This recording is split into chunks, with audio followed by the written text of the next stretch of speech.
I'm sitting here today with Sean Hatfield, who is a former Olympic weightlifter and currently an Olympic training coach, and he's also the founder of Dauntless Aesthetic Athletic Wear. How are you doing today, Sean?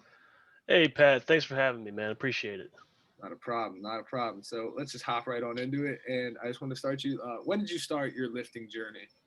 So I started my lifting journey actually during college. I suffered a knee injury trying to play football, and it put me out for a couple months, and I needed something to do. So I actually got into lifting. I joined the weightlifting club, and from there, that actually helped me get to be a exercise and sports scientist, and go on to become a strength coach for the university. So that's pretty much where I started. Gotcha. So why lifting? Like what made you? What really drew you to lifting? I mean, I've always enjoyed working out, and honestly, like I when I got into it, I said, you know what, I can make this a career. I always liked helping people out. So from like a personal training aspect, being able to get people to where they want to be, like goal wise, if they want to like lose weight, if they want to gain muscle, if they want to compete, those types of things, like that really inspired me to like really do it. Other than that, I just like I said before, I just always enjoyed lifting. I continue to do it to this day. I've definitely slowed down just a little bit just because of the injuries, which I've also nursed back to 100%. So once I'm get that clear from the doctors, I plan on getting right back into it. So when you started doing all this, when did you realize that you could make it profit and kind of turn it into almost like a job or a business type of situation? So I actually noticed that actually during college, I was a senior at Frostburg State University, and a lot of people that I was friends with, especially when I joined the fraternity, they're like, "Hey, man, can you show us a few things in the weight room?" And I was like, "Yeah, sure, not a problem." And when as a college kid, you need some money, so I would take them to the gym. I'd charge them, I don't know, $15 for like a half hour session, $30 for an hour, and they basically just work out with me, and I'd show them the ropes, and I was like, "Wow, I could make some money doing this." And from there, I kind of went on and just did it for a couple companies. I've worked for the YMCA. I've worked for LA Fitness, and I've also done things on my own self in my garage. And from there, I've also done some Olympic training as well.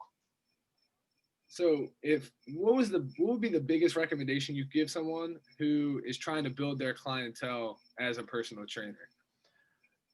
I honestly gotta say you gotta be persistent because you have to go out and get these people to train with you, unless you have a huge following elsewhere in something.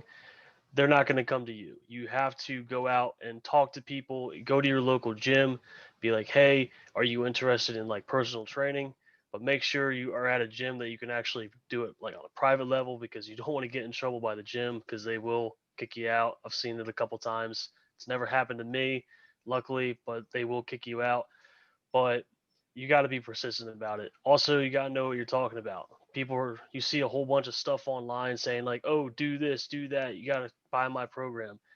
Honestly, from what I've seen personally, a good 90% of those programs are just copy and paste from other programs that people like give out. However, you have someone who is not very prominent on like Facebook or Instagram or Twitter, any of those social media contents.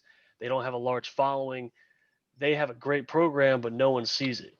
Now you have people who are Instagram models and all that stuff, and sometimes that's a good thing, sometimes it's a bad thing. It really gets people motivated to get back into the gym. But there's also the time that you have some of these models or influencers that don't really know what they're doing or talking about to like that degree, and that's why it's important to be certified in these kind of things. So one, you can save yourself on the liability. So on the training aspect of like workouts and stuff like that too, because they have that large following, they're able to produce these plans, and people are going to buy it just because you have like like millions of followers, or even like just a couple 100,000 people are like, "Oh wow, this person looks really good in their Instagram like pictures or like Facebook and stuff like that. I want to do what they're doing." So they reach out and they buy these programs. Sometimes these programs can range from 25 to $50 a month, or you just buy the plan outright. This is all new information to me. And just a quick final question: if you had, if you could give any recommendations to anybody who is looking to get in shape, diet wise, lifting wise, anything like that, what would you tell them? I would first start off with you gotta. A lot of people do not stress this enough. Is you gotta warm up. Warm if you want to start lifting, always warm up 10 15 minutes, even if it's like a light walk or just like lightweight. If you're trying to get into strength, get back into shape, I would always start off with like a strength program, see what your body can handle, and then from there you do the reps, lighter weight. I'm sorry, lighter weight and more reps. Go from there, and then see where you are from there on a diet plan. I mean, just like the workouts online that you see, diet plans are sometimes they're just a complete utter mess because you don't really know what you're doing. And if you don't go to like a nutritionist or dietitian, or depending on what you're training for, the nutritional aspects of let's say a basketball player is going to be different from those who play football.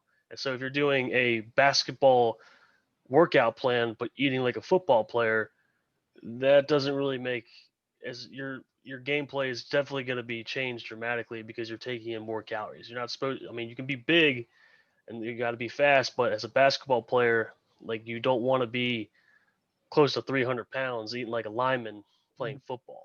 So definitely do your research and stuff like that beforehand on getting into any kind of lifts. Make sure your form is correct. Have someone watch you, like someone like have like a personal trainer, even though you're not, even if you're not even getting personal training. Just say like, hey, can you watch my bench or squat or deadlift form, just to make sure like you're doing it safely. And for diet plans, definitely consult either a nutritionist or dietitian before you do any of those things because depending on what you want to train or what you want to do, it can really make a difference. Awesome, Sean. Thank you so much for your time, and I think my viewers are really gonna like this. All right, thank you for having me, man. Appreciate it. No problem.